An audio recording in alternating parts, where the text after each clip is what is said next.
My name is Melanie Deronia, reporter with WestfordCAT, and here is this week's edition of WestfordCAT News. 6668 Boston Road, the Drew Farm property under an agricultural preservation restriction, has seen increased activity since earlier this year. The property owner, Ebai Masaladon, updated the select board during a June 27th meeting. He said, "Since April, we have done quite a few upgrades to the facility inside. We ran new line, wiring, the water line, the new electrical system that went in, and there's more electrical that's going to be done in the next couple of weeks." Masaladon has boarded up the facility for future livestock to make their homes on the property. He has also installed 1,000 feet of electrical fencing for grazing cattle. Masaladon also plans to install a chicken coop on the property. Quote, "Whatever we can do to make the animals happy," he said.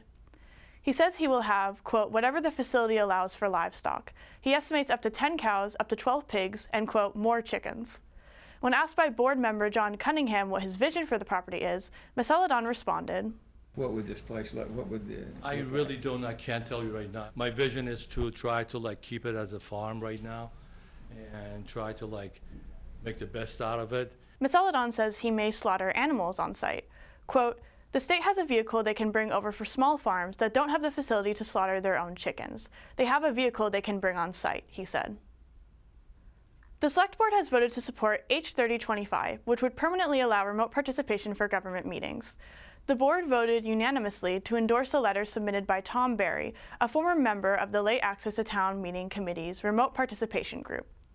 The committee's working group, which was disbanded along with the committee at large on March 28th, initially researched 3 remote participation methods. These included allowing for remote informational sessions using physical ballots at home, hosting 2 meetings, one for discussion and another for in-person voting, and a hybrid town meeting. The town of Wayland is currently pursuing a hybrid town meeting, with residents attending either in person or online to propose amendments, ask questions, and vote. In its final recommendations, the group recommended that the town of Westford take a, quote, "wait-and-see approach for the foreseeable future." Barry said, quote, "We decided that we should support the town of Wayland and anyone else that is looking to propose hybrid meetings." Remote participation in government meetings, which began as a temporary measure during the pandemic, has been extended through March 31st, 2025. After that, municipal governments must revert back to in-person participation if no legislation is passed before then. H 3025 would allow government bodies to continue to offer remote and hybrid participation for regular government meetings. The proposed bill would also allow virtual participation for open town meeting.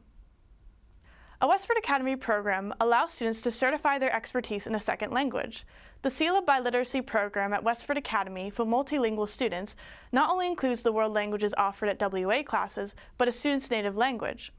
The program has been adopted by over 40 states and recognizes high school students with functional and academic levels of proficiency in English and a partner language of their choice.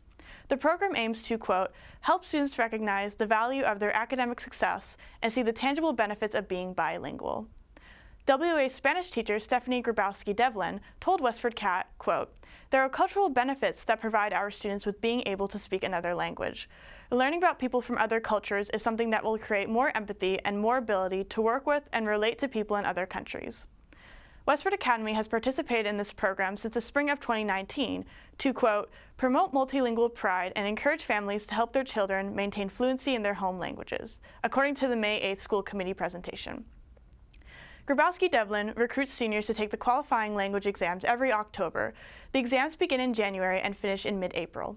The Seal of Biliteracy is then awarded to qualified WA seniors at graduation as a printed seal on their diplomas and a wearable honor cord. It is also noted on their official transcript for college and future employment opportunities. The Massachusetts Seal of Biliteracy recognizes students whose first language is a language other than English. These, quote, "heritage speakers" are encouraged to continue fostering their skills in this language. Westford Academy student Alice Guo, whose first language is Mandarin, was awarded the Seal with Distinction for both Spanish and Mandarin. She felt that the program was, quote, "an amazing way for me to feel a celebration for speaking these languages and taking them seriously." Guo added, quote, "I think the Seal is a really good encouragement for people to keep speaking their home languages if they have one. I know a lot of people eventually just stop speaking it and start speaking English all the time. I think it's really nice to hold on to this piece of my culture, this connection with my parents and grandparents." Ultimately, Grabowski-Devlin believes, quote, "The importance of the biliteracy program is to help recognize and honor the cultures and languages that we have here in Westford and Massachusetts, and that we encourage our students to develop language skills that will make them better prepared global citizens." Next week, learn about the history of recreational marijuana in Westford and the financial effect cannabis dispensaries have had on the neighboring towns. That's all for this week. I'm Melanie Duronio, and you're watching WestfordCAT News.